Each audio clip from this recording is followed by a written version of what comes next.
Welcome to Paranormal Palace Radio, where truth equals reality, and truth is often stranger than fiction.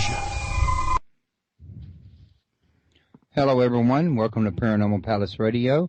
This is your host, Royce the Redneck Radio Man, and joining me today is Philip Coppen, and I'm guessing that a lot of people out there is probably already familiar with Philip. I mean, he's got several books out. He's got a beautiful website that's chock full of interesting information. And he's also been on the Ancient Aliens series.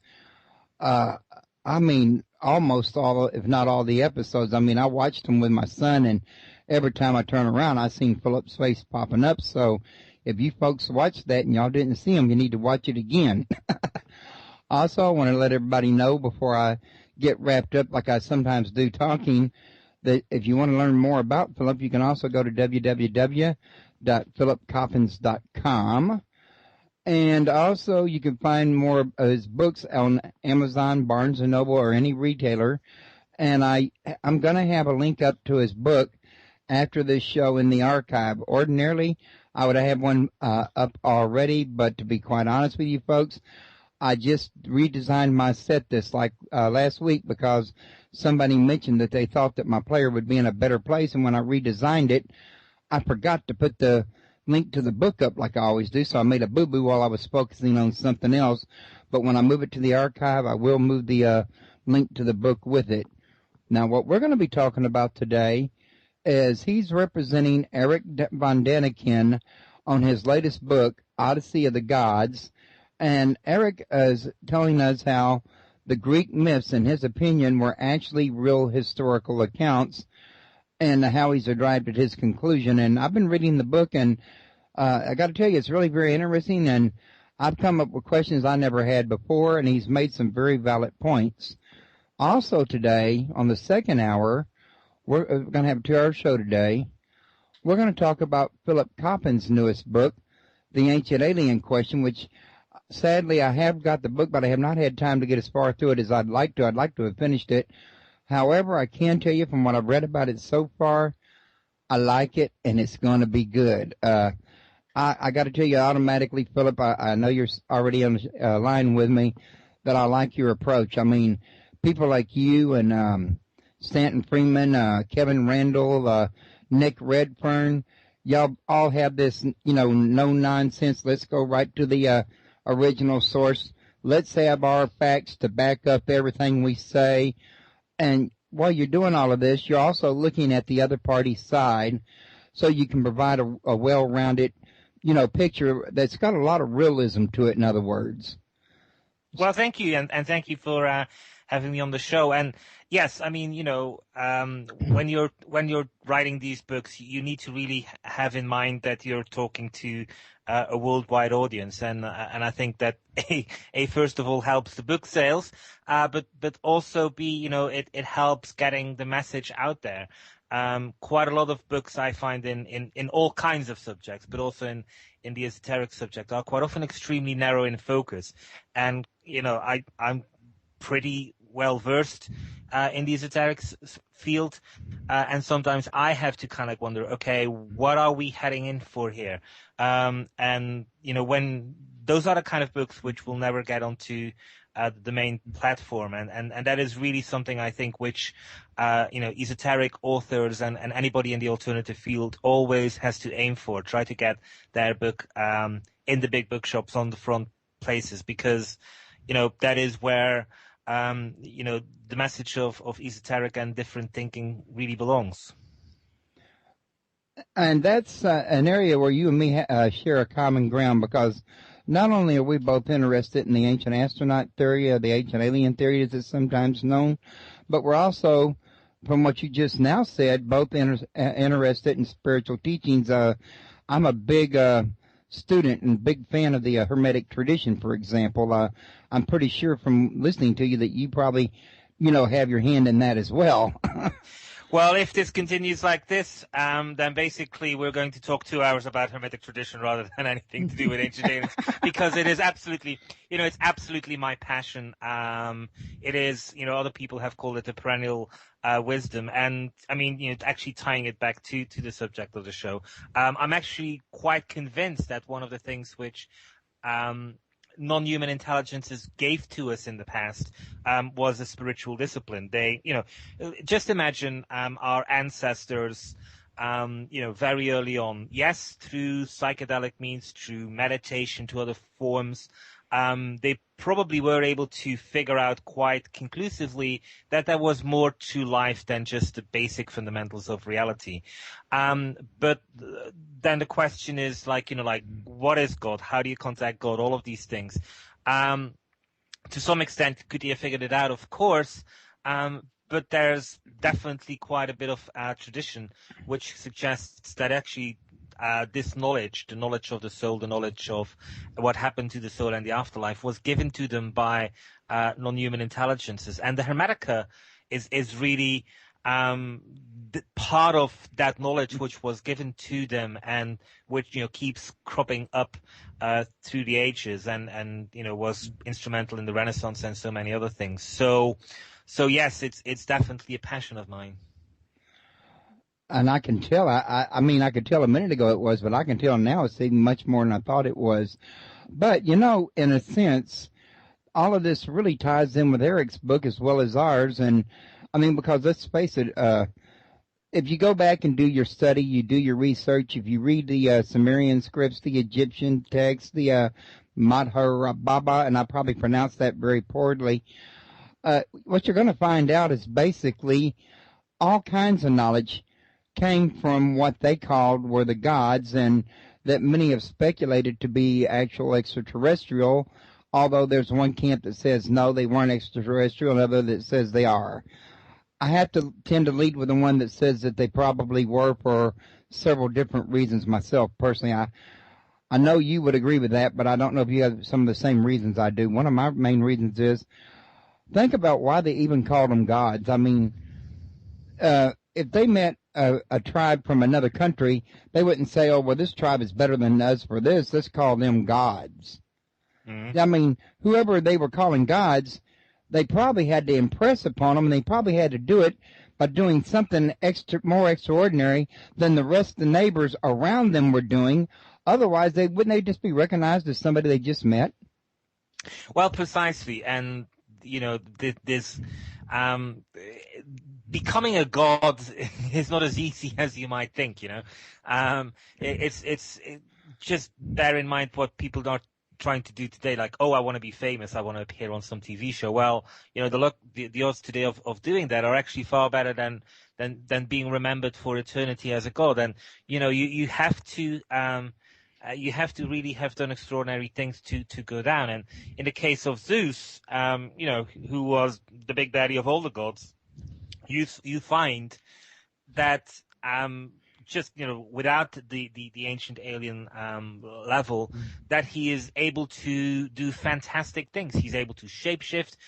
He comes down and apparently shapeshifts into animals, and then reveals himself, and he mates with princesses and other human beings, who then produce offspring, which is identified as being special, as having this divine spark, or whatever sparkle, whatever you want to call it.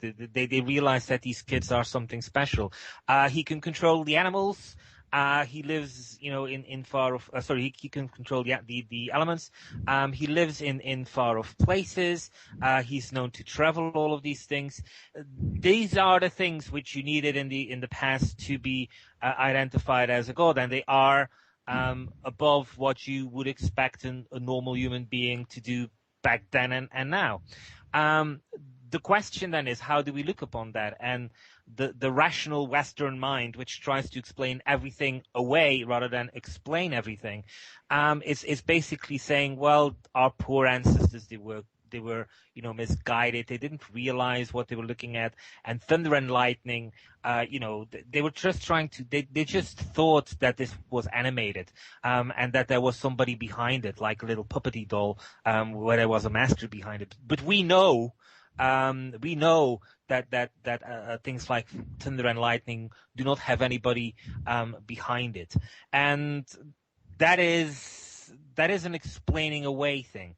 And what I liked and what I appreciate in Odyssey of the Gods specifically is that Erich pulls away certain things and basically shows that what we think the ancient Greeks are telling us about has really been filtered down across several translations.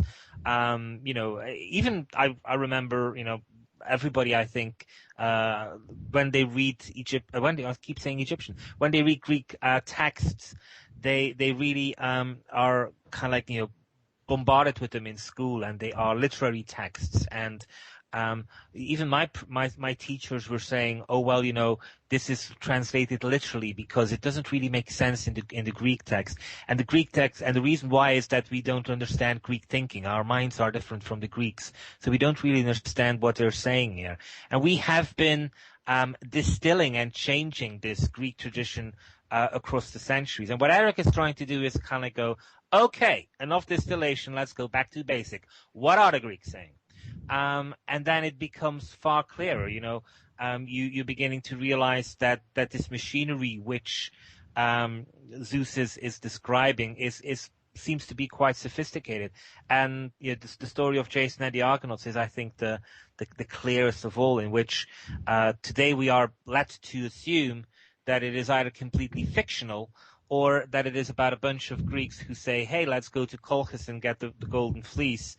And then the big question is like, okay, what is the golden fleece? And as Erich describes it, it seems to be a bit of fur. And you kind of think, okay, so why is this so important? Why does this go down into history as the most important lesson ever? Why did thousands, tens of thousands, hundreds of thousands ancient Greek people commit this to memory? And it is because the original account is different. The original account says that the golden fleece was something which apparently could fly. There are people in Jason's entourage who basically hitch a ride and say, hey, I think I might be able to explain to you when I get there how this thing should fly, and I might even be able to navigate it. There's also clear evidence that this device, which is believed to be able to fly, is also guarded by certain machinery, which in our modern translations become magical creatures. But again, in the original tradition, it becomes quite clear that there is a mechanical regularity to this, as well as a basically on-off switch. There are very little creatures like dragons and which have an on-off switch. Imagine, if we could have an off switch for the night.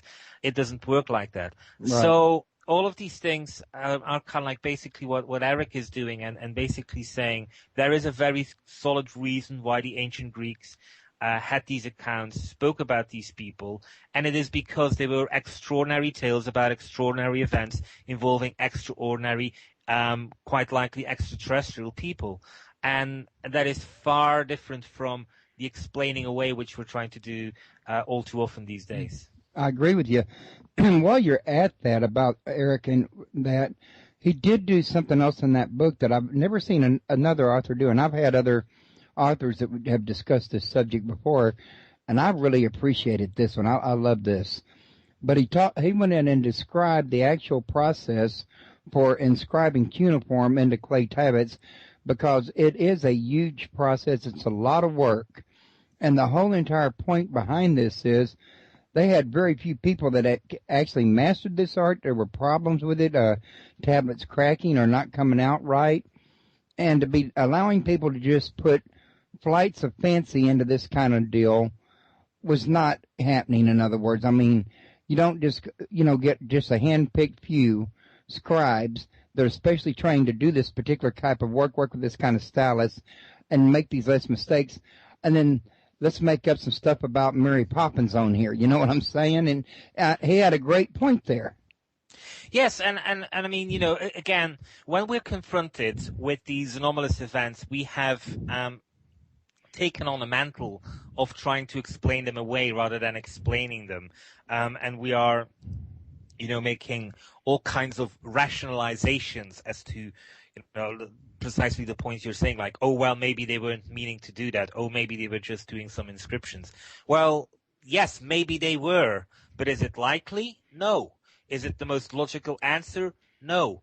And this is kind of like where the entire field, I think, is coming to a head-on collision with science. And, the ancient alien subject isn't the only one, I think, who is having a beef with science at this moment in time. There's too much explaining away rather than explaining. An awful lot of things could be that doesn't necessarily mean they are. So, that's the problem. When confronted with all the evidence, they should really kind of like, look at all the evidence. And in my own book, I guess we're going to kind of jump from one book to another here, but I'm showing a text. Manito's King List is to me the best example. Archaeologists are taking this King List, which is the dynasties of ancient Egypt, and they use it as the backbone of everything to do with ancient Egypt. When King Khufu lived, when Tutankhamun lived, when Nefertiti lived, all of these things are taken from there and how they all interrelate. And it's the backbone of ancient Egypt as we know it. Archaeologists and Egyptologists almost swear their life on it. Well, that same document, as composed by Manito, says that before the first dynasty, there was a rule of the followers of Horus, the Shemsu Hor. Before that, a rule of demigods, and before that, the rule of the gods, pushing everything back well into roughly 20,000 BC. And when you say to scholars, so what about that? They say, well, that's clearly invented because we know those things didn't happen.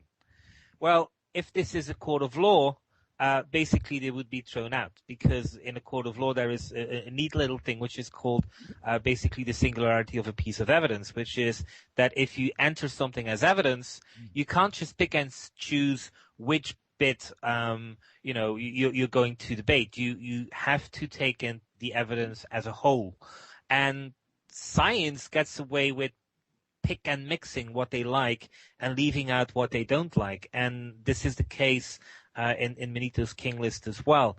And so, when you're confronted with the fact that everybody in ancient Egypt states, okay, we had kings who ruled, but before that the gods ruled themselves, which is pretty much on par what we have in all civilizations. It's the same thing which the Greeks are saying as well. The scientists just say, oh, well, the God thing, that's just fiction, because we all know the gods didn't live on Earth because there's no such thing as a God, right? So there you have it. And that was one of the points that Erich was making in his book. Now, I was going to mention in the chat room, James was asking, let me come back to that. He was just curious about your thoughts on, I think I'm reading the wrong thing here. I think he's typed something since then. Let me scroll back up a little bit more. Okay, since he's on the subject of the descendants of the gods, he wants me to know about what your thoughts are on the Rh negative blood group. If you're like me, and you probably are, you've probably read stuff online about the theory out there that, some people of Rh negative blood are part of the elite family, and they have this blood of the gods, in other words. I don't know is the answer. I would be surprised to find out that anything to do with divine creature kind of stuff has to do with blood type. I think what we're really looking for is more DNA kind of evidence.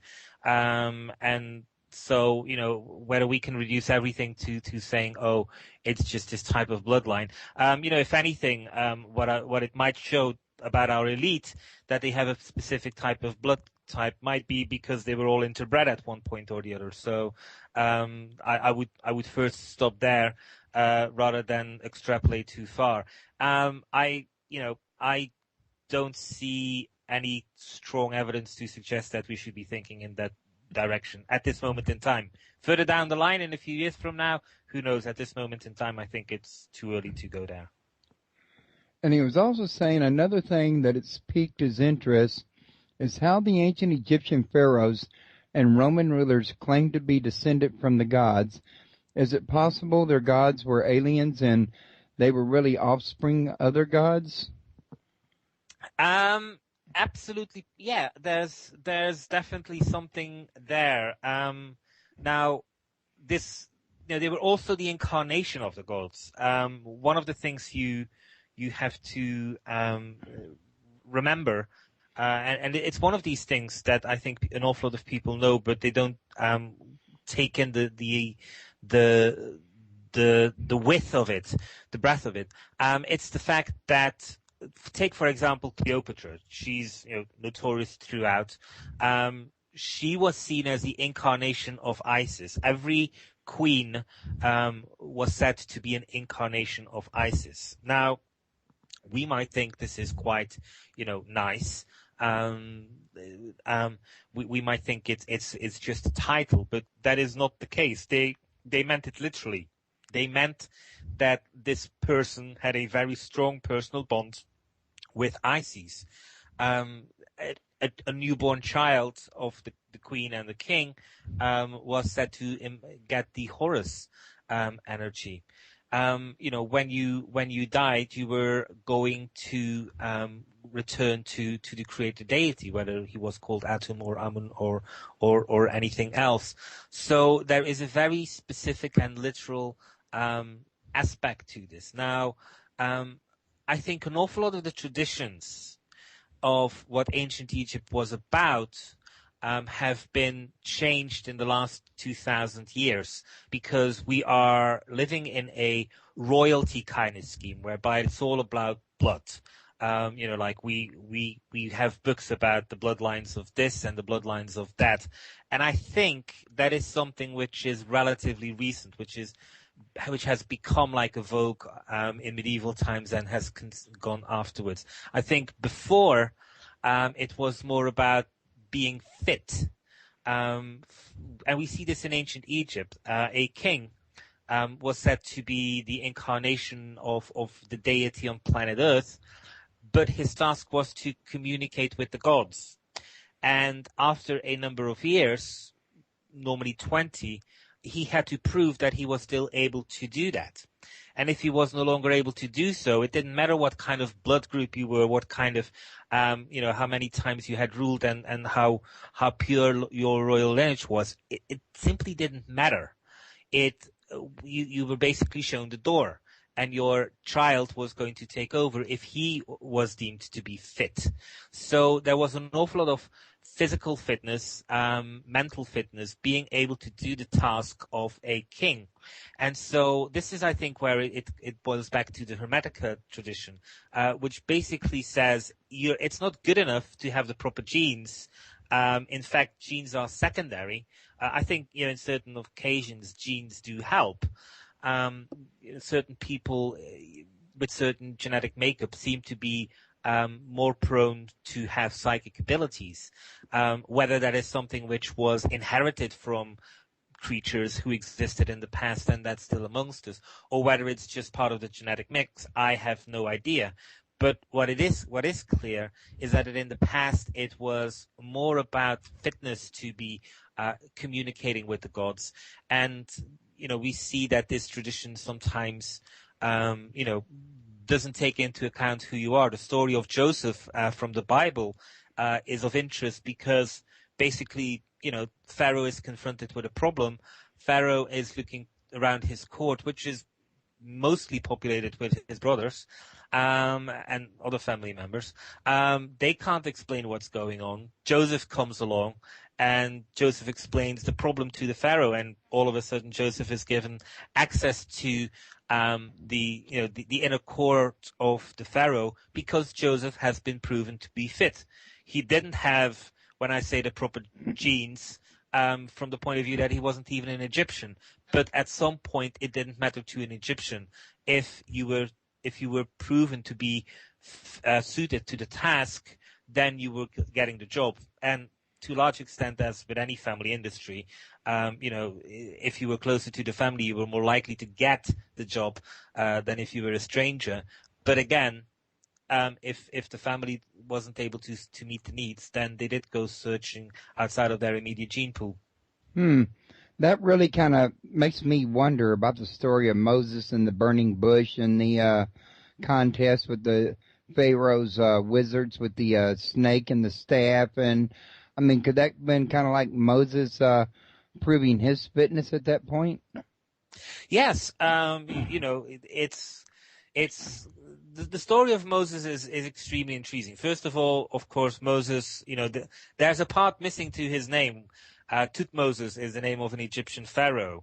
All of Ramses to a large extent. Ramses comes from Ramosis.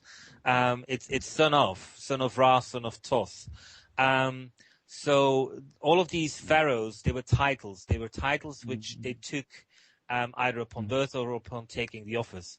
And we remember them as such. So with Moses, what we have is somebody who allegedly was called son of. Well, that didn't distinguish him. Most boys are the son of somebody. So we know that there's a missing part there. And then the question is what was early on in his name and what got dropped off. But it's pretty clear that Moses was in a court Egyptian.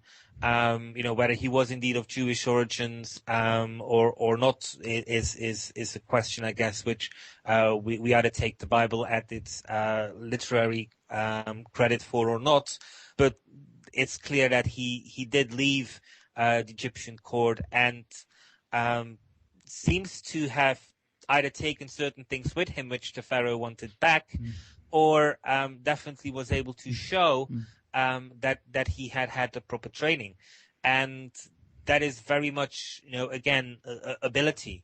If Moses, as the Bible says, was indeed not of Egyptian origin, then once again we have a non-Egyptian boy who was trained in the skills and the art of Egyptian mastery, and how should I put this? Misidentified as an Egyptian, but clearly capable of doing everything that was supposed to be done or expected of him. Right, and to go really any deeper would really be the subject of another show, because I know that there is the theory out there that Moses and Akhenaten were the same person, and that, when he couldn't get monotheism to work in Egypt, he started with the dealing, the Israelites. And I'm not up to, I'm not in a position to do the research to be able to say yay or nay. It's an interesting theory, and I'm going to get somebody on the show eventually to talk about it, but that would probably be the topic of another show anyway. I think so too. At any rate, though, getting back to the Odyssey of the Gods, one of the things I did notice is the extreme case that Erich was making for their technology.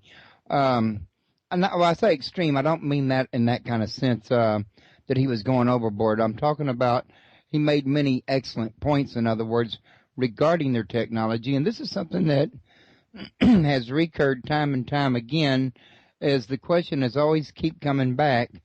How did the people of those days have the technology that we have today? Now, the one thing that Erich has done in this book that I don't see done a lot is he has actually touched bases on the actual technology from way back before the days of the flood, before the days of Sumer, way far back. And, I think it really builds a stronger case, because the further forward in time you get, the more likely you are to have the technology. What he's talking about, though, is how do you have it when you get further and further back, and technology seems to be getting greater and greater, in the past than it is in the time after, up to the present, in other words. Yes, and there's still very kind of before technology. There's things like mathematics. Any kind of engineering requires mathematics, and yet we're told that somehow the Greeks are the first people who discovered things like pi and phi, mathematical formula to do with diameters and all of that stuff from circles. And actually, it's a known fact that things like stone rows in Brittany and other megalithic monuments in Western Europe, which are 2,000 to 3,000 years older, incorporated these mathematical equations. So where did they get it from? So already it's clear that the ancient Greeks, who are credited with having discovered these things, didn't. They they either got them from elsewhere or they had them from before. And then it's the story of Atlantis, where the Greeks have no idea really where they come from until Solon goes to Egypt and is confronted with this story that the Greeks are really have had some kind of collective amnesia, and that several thousand years before, there was another civilization there, which they identify as Atlantis, and that the Greeks are relatively new kids on the block. And to the Greeks at that moment in time, it was an interesting revelation, I think, because the Greeks had this rational mindset, this thing which is haunting science, was kind of like haunting Plato's time as well. And so when he's saying, well, actually, we didn't invent all of these things. Somebody apparently invented it all before already. It's far older than we think. And also implying, and these stories about the gods and all of that stuff, which everybody was still believing 300 years ago as to be factually true, but now we're beginning to doubt them, and maybe they're real as well. And it created an awful lot of skepticism in Greek society. And they went to Egypt. They tried to debunk Plato. They found out that he was telling the truth. And so this is one thing to kind of like say that the Greeks began to realize at one point that they might indeed be very old, and that there might be truth to these things. And there's other things. There's things like the zodiac. The Greeks are credited with inventing astrology. That's really interesting, but more than likely not the case. There's clear evidence in ancient Egypt that they were aware of astrology. Every tribe across the world, in the New World, which allegedly, we had no contact with, the New World and Old World had no contact for thousands of years before the dawn of civilization. Yet, of all the possible connections you can draw on a star map, on both sides of the ocean, everybody apparently agreed completely as to what the constellation should be like. And that in itself is extraordinary. The same myths were applied to the same constellations. So that's a very large framework to kind of like realize that there is an awful lot of body of knowledge available there, and that you're beginning to push an awful lot of this knowledge back thousands and thousands of years. Now, when we're adding the technological dimension to that, the question then is, how does that work? Does this technology keep? Will this technology survive? And to a large extent, we all know that it's due to the creator of this technology, whether it's supposedly going to last or not. NASA creates space shuttles, which we know were only supposedly lasting a few space rides, and then they were going to dump them. There are booster rockets which get dropped into the outer space, and they just have to survive for a few hours, do their job, and that's it. We make televisions, and we all know that these televisions are going to last only a few years. Yet, we are also building certain things which are supposed to last for hundreds, if not thousands, if not tens of thousands of years.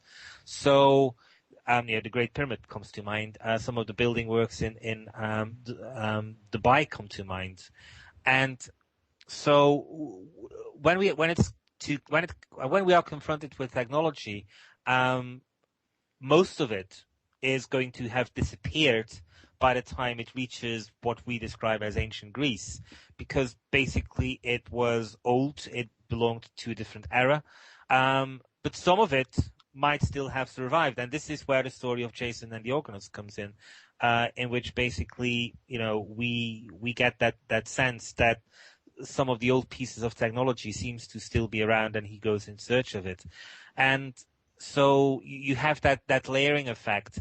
In some, in all cases, the knowledge survived. The Antikythera device, which Erich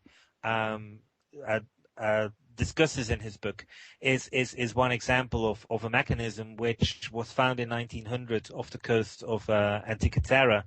It's basically sometimes nicknamed the first computer. It's a little device which had positions for the sun, the moon, some of the planets, some of the stars, and basically showed them in the various positions and was able to calculate them. That is a brilliant piece of technology which somebody made in the first few centuries, probably before Christ.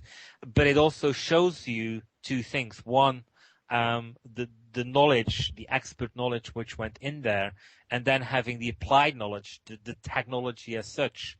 And I think when we're talking about technology, it's always a combination of the two. You need to have the knowledge, and then you need to be able to apply that knowledge. And sometimes, cultures were absolutely aware of certain things, but just couldn't apply them. It's like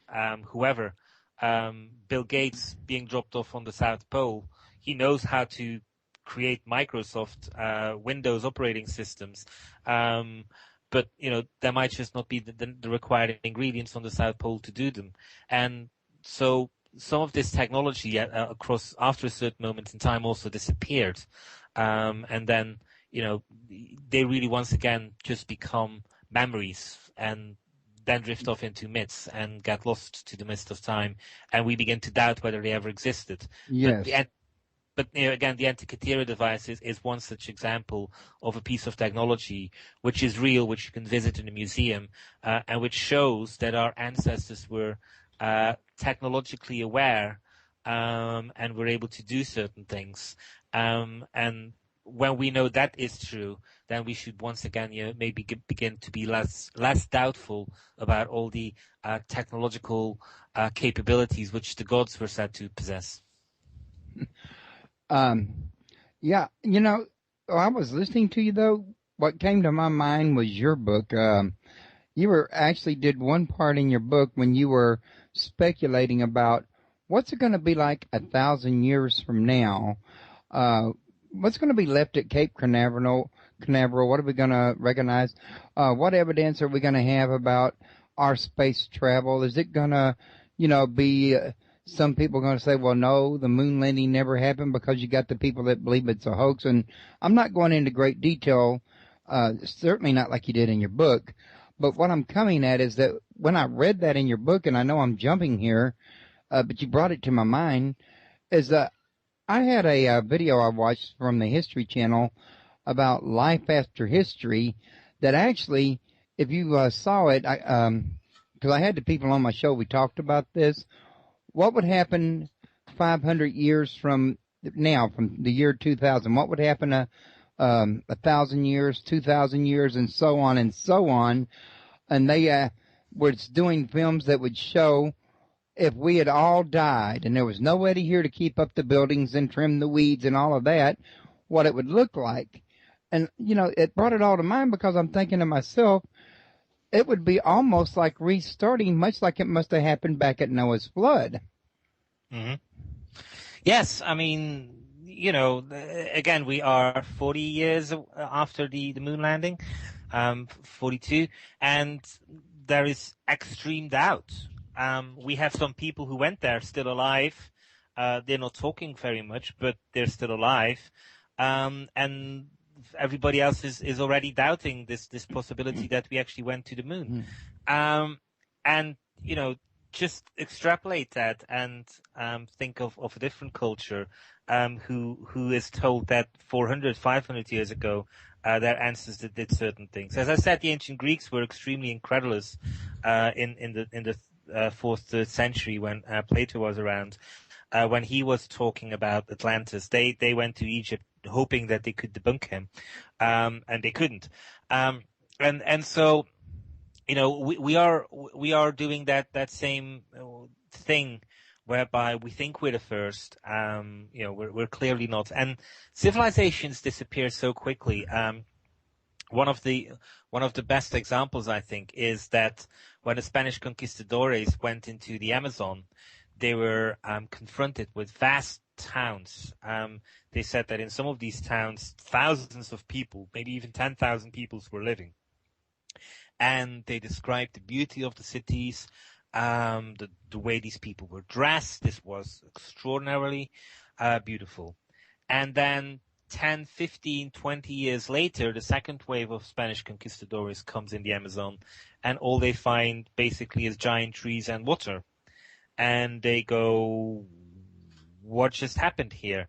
And immediately it got brushed aside that the first people were either exaggerating, they were inventing, they were hallucinating, but they weren't credited with having seen what they had seen. And where are we now today? Well, thanks to satellite imagery, in the last 5 to 10 years, it has been identified that these Spanish conquistadores, the first batch of them, were absolutely correct. What had happened was that the viruses they brought with them completely wiped out those people, unintentionally, but it killed all of them off.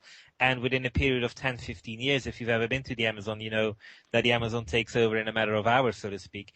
Everything which was there had been completely made invisible to the human eye, and only with extremely powerful satellite technology 500 years later were we able to pick up and then go to those sites and begin to excavate and identify that what was said all along was true.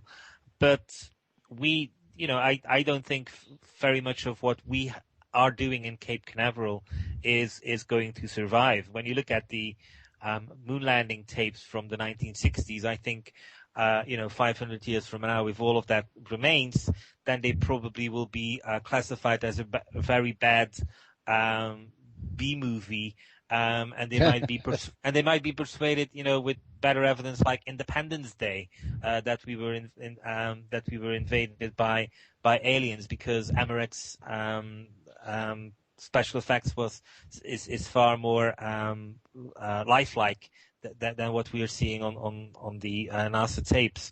So when it comes to things like that, I think we basically need to be more open-minded and give the people who were involved with it originally more credit.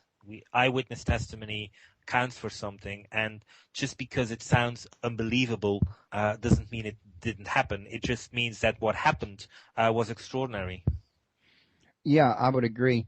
Coming back to Erich's book, though, now one of the things that I did notice in this that I hadn't noticed before in his prior books is that he has studied several of the languages, like Sumerian and I want to say Aramaic. I could be wrong about that exact one, but the ancient, so he could go back and read these ancient texts. So when he's reading these stuff, he has prior studied the language to understand it in its original format. So what he's getting to talk about is almost as close as you can get to first-hand testimony, coming right off the scripts interpreted by him, in other words. Yeah, and I mean, it ties back to the point I was illustrating a bit earlier, which is that, we're going through so many liberal interpretations of ancient texts because we think that this way they make more sense, or that they are more accessible to our mind. And that is great, but it also means we are rendering the original stories inaccurately. And when you are of Erich's mindset, which is that these original texts relate extraordinary accounts, then you want to get them as clearly and as closely defined from the original source as possible. So when he feels that there are possible doubts as to words which have been translated, or phrases which have been rendered in a certain way, he will go to the original accounts as much as he can, because sometimes it's extremely hard to do. But he will go there and basically come up with the original accounts to show that the original accounts have been altered. Quite often, just basically through misunderstanding or less intelligence of the person, lacking the proper mind frame in which a translation had occurred, and basically what he's trying to do is put it back into context. Well, in my own personal, honest opinion, though, it takes an awful lot of commitment to a subject to do all the study that is required to learn new languages, go back and read all the text, all the fresh material, read other people in your academic field or in your area and get all their feedback. And you're doing all of this for what you might only be one book, might only be two books or whatever. In his case, it was a lot more. But, I mean, you're putting a huge investment into this, and I never thought anybody with human nature would put that kind of investment in something unless they were, really very serious about it, and they had really good reason to believe that it was important enough to put that kind of investment into it. Well, and the one thing which I admire Erich for is the fact that this is his mission. He has never wavered. He is 78. He is 78 in the sense that he is healthy, but he's also 78. He's been extremely busy. He has flown all around the world. Every place he writes about, he has visited. He's taken photographs of them. Quite often he goes back to places to take more photographs of them when he feels he needs to have that visual evidence before he will tackle something.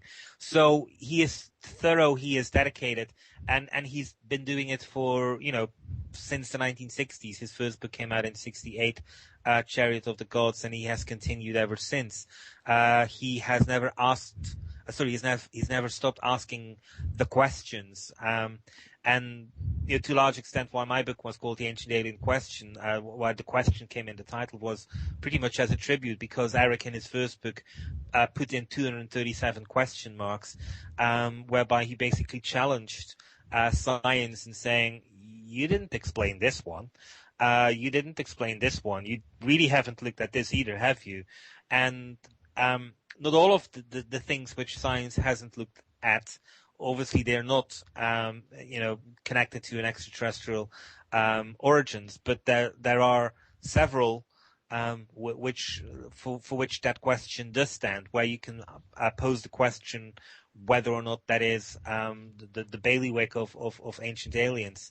And so yes, his dedication is second to none, and it's I think one of the reasons why he is specifically in Germany, where all of his books, not all of his books have been translated into English, and some of his books from the 80s and the 90s, hardly any of his books were translated because it was felt that there was no market for it in the English language. Well, again, that in retrospect proved to be absolutely not true. But in Germany, they have, and Switzerland, they have watched him constantly keeping this up, giving lectures, talking to people, keep asking these questions, and it's a commitment which again is second to none. And I would tend to agree with you, and that's exactly, to me, what makes his book such a worthwhile read. You just can't invest that much effort into it and not have something informative in it. It just don't happen.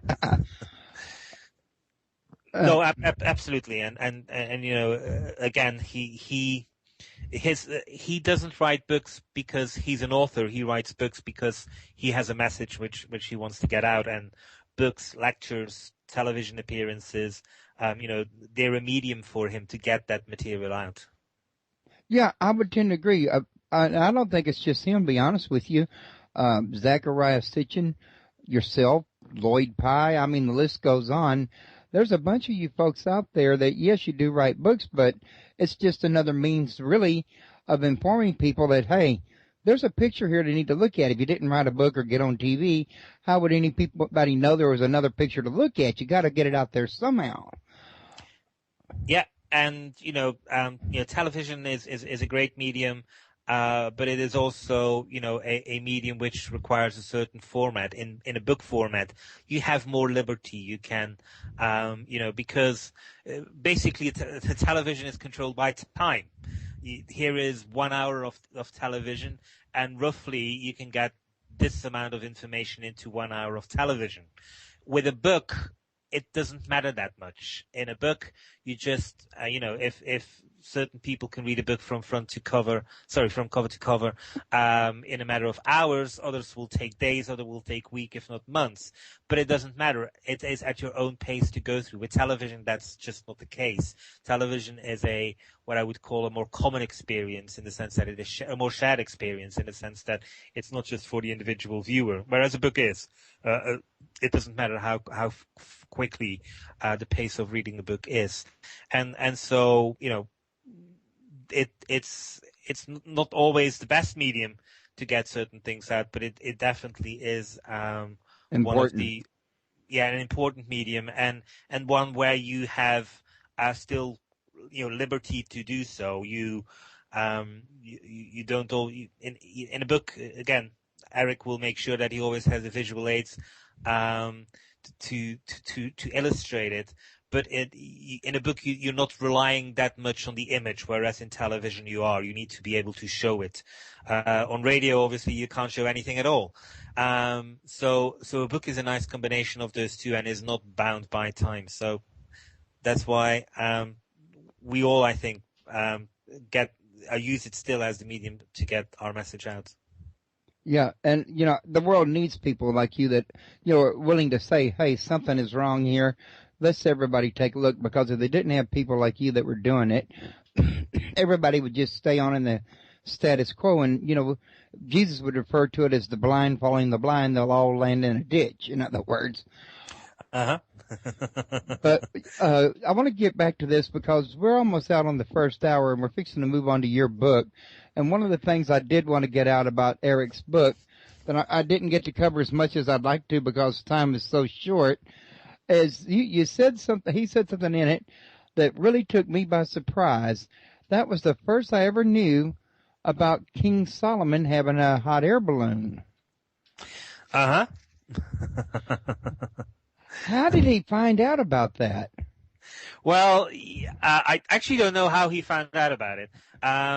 But he goes and searches everything. He will stop at nothing. He will leaf through things and will make sure that he finds these things. And we are, so accustomed to just reading what is given to us, whereas Erich doesn't. Erich goes everywhere across the world, and to a large extent, that is also why he finds out about these things. It's because he makes contacts with people in Saudi Arabia, in Egypt, in Ethiopia, in Israel, in all of these places, and people will talk to him and say, "Hey, did you know about this? Did you know about that?" And that this is another means of finding information out.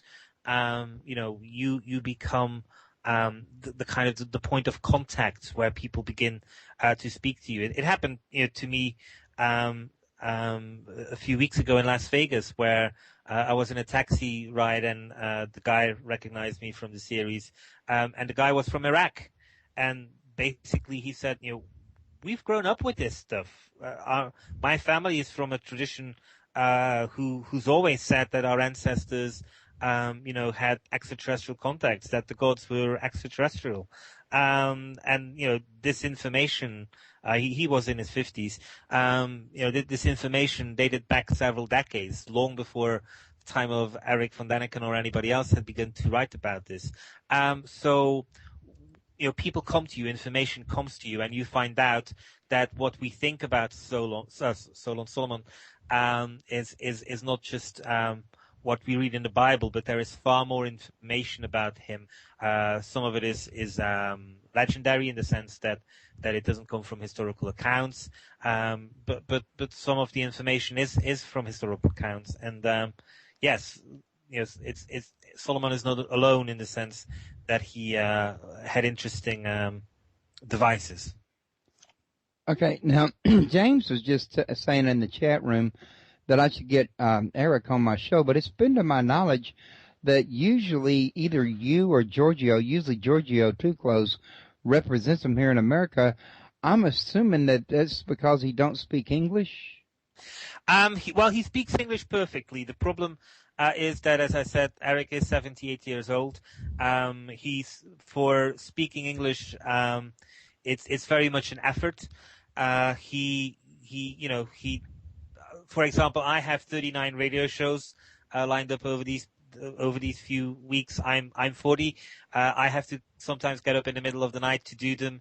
And basically, when you're 78 years old, he feels he has to pick extremely carefully where he spends his energy on.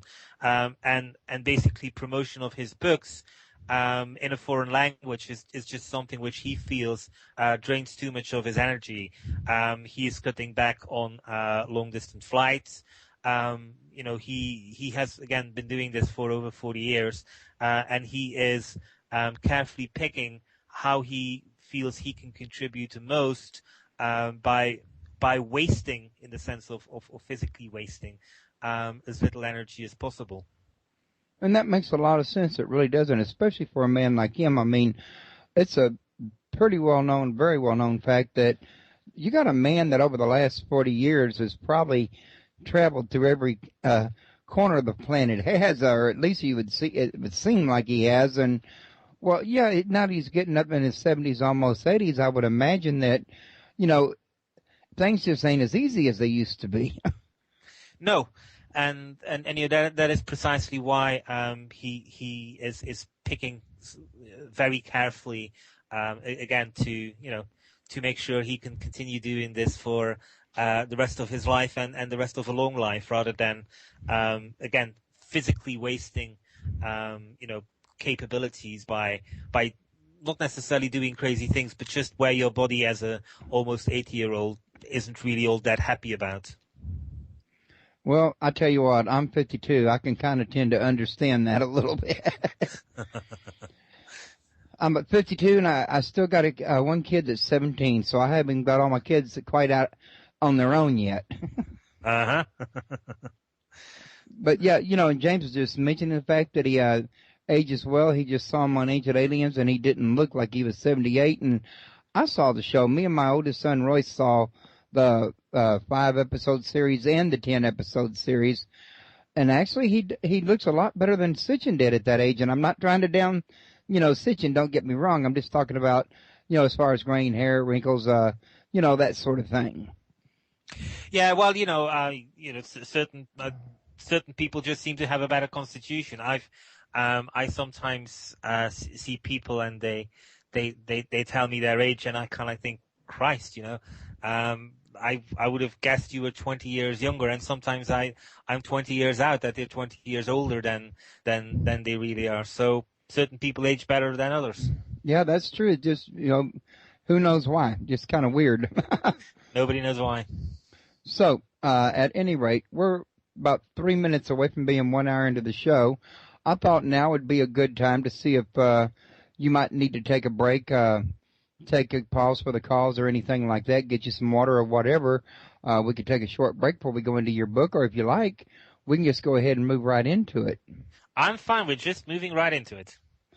All right, that sounds like a winner to me. If by any chance somewhere between now and the home stretch you do need a break, just let me know, and I'll just start the break time music then. But let's go ahead and get into your book in the meantime. And like I say, I haven't got to get along as far with this book as I wanted to. But from what I have read so far, I can guarantee you that I will be finishing it. And to be quite honest with you, I couldn't help but borrow from it. I mean, you mentioned the Prometheus Pictures, who you worked with to get the Ancient Alien series out. And the first thing I couldn't help but do was to Google them and find their website and look for an email address so I could ask them about getting some of their guests on my show. Okay, you have to admit that's just common sense to operate like that. Absolutely. So, but at any rate, I was reading this here book, and I noticed that you got maybe very few chapters in it, but you got a lot of sub-chapters, and you got a word of acknowledgement in here, don't you, from Erich Von Daniken, and foreword by Erich Von Daniken on this here book. So I take it that he also likes what you've done with this, doesn't he? Well, yes, Eric and I, we go back to 1995, in fact, a bit earlier than that. So we have known each other for a very long time. And, he knows what I stand for. He knows what I do. He knows basically what I stand for, and I know what he stands for. So I was actually pleasantly surprised because even though we share, again, it kind of like goes back to precisely what we were talking about, in the sense that he's trying to conserve his energy. He's picking certain things, and the publisher said, well, Eric, Eric for so long, he's one of our authors as well, so maybe he will write a foreword. And basically I knew that he doesn't really do that anymore. So I was extremely pleasantly surprised that he made an exception to his rule and wrote a foreword. And